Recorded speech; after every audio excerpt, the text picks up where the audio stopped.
اچھا ڈاکٹر صاحب، روزے میں ماہ رمضان میں ہم 30 روزے رکھتے ہیں یا جتنے بھی پیشنٹ ہیں، جو ہم تو ابھی روزے داروں کی بات کر رہے ہیں، اگر کوئی پیشنٹس ہیں وہ کم بھی روزے رکھتے ہیں یا اوور آل سچویشن میں، تو اس پہ جو دل کی صحت ہے اس پہ کتنے مثبت اثرات آتے ہیں؟ یا جو پیشنٹ ہے پیشنٹ ہے، مطلب اگر وہ دل کا مریض نہیں ہے، کوئی اور پیشنٹ ہے کسی اور ڈیزیز کا، تو اس کو روزہ رکھنا چاہیے نہیں رکھنا چاہیے؟ دوسری بات، تیسری بات یہ کہ اگر وہ روزہ رکھتے ہیں تو ان کی صحت پہ کتنے مثبت اثرات آتے ہیں روزہ رکھنے سے؟ اب اوور آل کوشچن میرا یہ ہے کہ روزہ رکھنے سے آپ کے دل کی جو صحت ہے اس پہ کتنے مثبت اثرات ہوتے ہیں؟ رمضان کے اندر موسٹلی پیشنٹ ہمارے پاس آتے ہیں، ان کو ہائپر ٹینشن یا ڈائبٹیز یا لیپڈ پروفائل کے بہت زیادہ ایشوز ہوتے ہیں، یا فیٹی لیور کے بہت زیادہ ایشوز ہوتے ہیں، یا ابڈومینل فیٹ بہت زیادہ انکریز ہو گیا، یا پی سی او ایس کے بہت زیادہ ایشوز ہو جاتے ہیں. تو رمضان کے اندر اسپیشل وہ ہمیں کہتے ہیں کہ ہمیں جو ڈائٹ پلان آپ نے بنا کے دینا ہے نا، اس کے اندر سپلیمنٹ اینڈ میڈیسن کی ریکوائرمنٹ ہماری بہتر رکھیں کہ ڈیفیشنسی باڈی میں زیادہ انکریز اسٹارٹ نہ ہو جائے. اگر آپ ڈیزیز پرسن ہے، آپ کا ڈائبٹی لیول کبھی ہائی ہوتا ہے کبھی ڈاؤن ہوتا ہے، موسٹلی میرے پاس جو اینٹیز آتی ہیں وہ مجھے کہتے ہیں ڈاکٹر کہ ہمیں جو ڈائٹ پلان بنا کے دینا، ہمارے شوگر ڈاؤن نا، ہم نے رمضان میں روزے رکھنے ہیں، ہمارا بی پی لو نا، ہمیں رمضان میں روزے رکھنے ہیں. لیکن جب ہم رمضان کے اندر موسٹلی پیشنٹ کو ریکمینڈ کرتے ہیں کہ آپ نے سپلیمنٹ بالکل نہیں چھوڑنے. سپلیمنٹ کیوں نہیں چھوڑنے؟ اگر آپ اس کو اسکپ کرنا شروع کر دیں گے سپلیمنٹ کو، تو آپ کا انرجی لیول ڈاؤن ہونا شروع ہو جائے گا. کیسے کہ آپ کیلریز کم پہلے سے کم لے رہے ہوتے ہیں، کیونکہ آلموسٹ پورے دن کے اندر جیسے میں نے آپ کو بتایا 2000 یا 300 کیلریز لینا شروع کرتے ہیں، رمضان کے اندر 1000 کیلریز تک چلے جاتے ہیں. ایکچوئل پرسن کی ریکوائرمنٹ ہی اتنی ہوتی ہے. لیکن جب میل اور فیمیل کم کھانا شروع کرتے ہیں، ان کو لگتا ہے ہم تو ویک ہو رہے ہیں، یہ آپ کی مینٹل ہیلتھ کہتی ہے، لیکن ایز سچ آپ کی باڈی کی ریکوائرمنٹ ہی اتنی ہوتی ہے. پھر اس کے ساتھ ہم ان کو میڈیسن سپلیمنٹ کا شیڈول بنا کر دیتے ہیں، اور ایکسرسائز کا بتاتے ہیں کہ ایکسرسائز آپ نے یہ ٹائمنگ میں کرنی ہے اور ہیلدی ریسیپیز کو فالو کرنا ہے. رمضان کے اندر بہت زیادہ لوگ فاسٹ فوڈ کی طرف جانا شروع کر دیتے ہیں، آئلی چیزوں کی طرف جانا شروع کر دیتے ہیں، شوگر ڈرنکس پینا شروع کر دیتے ہیں، اور بہت زیادہ برانڈس میں بہت چیزیں آنا شروع ہو گئی ہیں کہ آپ یہ لیں، آپ یہ لیں، یہ شوگر فری ہے. وہ شوگر فری نہیں ہوتا، اس کے اندر اسٹیویا یا دوسری چیزیں ایڈ کی جاتی ہیں، لیکن وہ بھی پھر بھی آپ کو باڈی کے آرگن کو ڈسٹرب کرنا شروع کر دیتے ہیں. اچھا ڈاکٹر صاحب، جیسے ماہ رمضان میں روزے دار روزے رکھتے ہیں، تو ایک ہیلدی ہیومن کو روزے میں، جیسے آپ نے ابھی اپنی بات میں بتایا کہ ہمیں کیلوریز چاہیے ہوتی ہیں، ایک ہیومن کو یا کتنے، یہ بھی تھوڑا الیبوریٹ کر دیجیے گا کہ کتنے، لائک میرا ویٹ ہے جتنا یا آپ کا، تو ایک یہ بھی بتائیے گا کہ کتنے ویٹ میں ایک کتنی کیلوریز روزانہ چاہیے ہوتے ہیں؟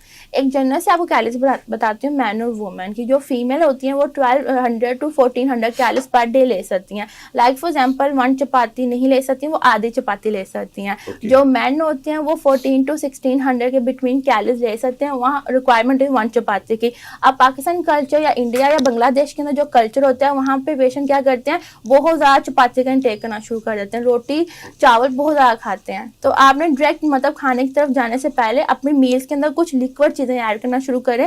آپ کی باڈی پہلے سے اتنے ٹاکسز میں گئی ہوتی ہے، تو آپ کو ڈیٹاکس کرنا پڑے گا. ڈیٹاکس واٹر اب سمر آ رہا ہے، بہت لوگ انٹیک کرنا شروع کریں گے، ان کو بینیفٹ ملتا ہے باڈی کو. اوکے. اچھا، اب ماہ رمضان میں جیسے آپ نے بتایا کہ لوگ باربیکیو کی طرف چلے جاتے ہیں یا فاسٹ فوڈ کی طرف چلے جاتے ہیں.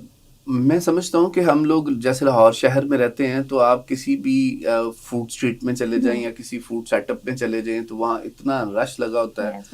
تو پھر اس کا جو میں سمجھتا ہوں کہ امپریشن کیا ہوتا ہے کہ پھر وہ آپ کلینکس پہ بھی رش لگ جاتا ہے. اچھا، پھر ایمرجنسی میں بھی بہت سارے لوگ چلے جاتے ہیں. ہم لوگوں کو ماہ رمضان میں ڈاکٹر صاحب کہ کیا ایسی ایکٹیویٹیز رکھنی چاہیے جس سے ہم جو اب جیسے ایک ڈاکٹر صاحب ہیں وہ مجھے کہتے ہیں کہ آپ نے نا بیکری کی چیزیں نہیں کھانی، یا انہوں نے آسان لفظوں میں مجھے سمجھا جی آپ نے میدے والی چیزیں نہیں کھانی. اب دیکھا جی آپ کی ہر دوسری ڈائٹ میں تو میدا ہے.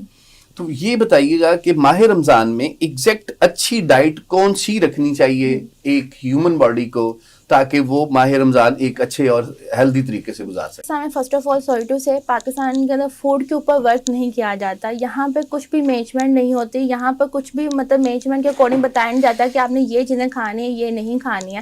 پاکستان کے اندر فوڈ اتھارٹی کے اوپر اتنا ورک نہیں کرتے، اور یہاں پہ مطلب سمپل مطلب آئلی فرائی آئٹم چیزیں بنا رہے ہیں، بہت زیادہ برانڈس آ رہے ہیں، ڈفرینٹ فوڈ آئٹمز آ رہے ہیں.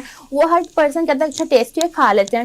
اچھا ٹیسٹی کھا لیتے ہیں, لیکن ڈفرینٹ جگہوں پہ جہاں اسٹورس وغیرہ میں یا کہیں بھی جہاں فروٹس وغیرہ زیادہ ورائٹیز میں ہوں گے, وہاں پہ بہت زیادہ فروٹس کی پرائزز انکریز ہوں گی. اگر آپ کہیں پیزا لینے جائیں گے آپ 300 کا مل جائے گا, اگر آپ کچھ فروٹس کی پلیٹ لینے جائیں گے وہاں پہ آپ کو 600 یا 900 کی ملیں گی, تو آپ اسکپ کر دیں کہ بہت زیادہ پرائز لینے دیتے ہیں.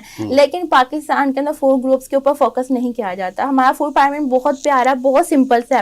ادر کنٹریز کے اندر فوڈ پیرامڈ بہت یونیک اینڈ چینج ہوتا ہے, جہاں پہ وہاں پہ فوڈ گروپس بہت زیادہ انکریز ہوتے ہیں, وہاں پہ آپشن بہت زیادہ ہوتے ہیں. یہاں پہ روٹی چاول یا چائے, بس یہ 3 چیزیں بہت کامن ہے. یہاں پہ بہت زیادہ انٹیک کرتے ہیں نمبر آف پیشنٹ, جو مجھے بتاتے ہیں کہ ہم ایمٹی اسٹمک بھی چائے پیتے ہیں اور کافی کا بھی استعمال کرتے ہیں. پھر گرین ٹی پانی کا استعمال تو بہت کم لوگ کرتے ہوں گے, آئی تھنک سو. بالکل. اچھا ڈاکٹر صاحب مجھے بتائیے گا, جیسے کہ آپ بات کر رہی تھیں, آپ نے بڑے اچھے انداز میں ہمارے ناظرین کو سمجھایا کہ ہم کس طرح سے ماہ رمضان میں اپنی جو ہیومن باڈی میں جو ڈفرینٹ آرگنز ہیں ان کا خیال رکھ سکتے ہیں.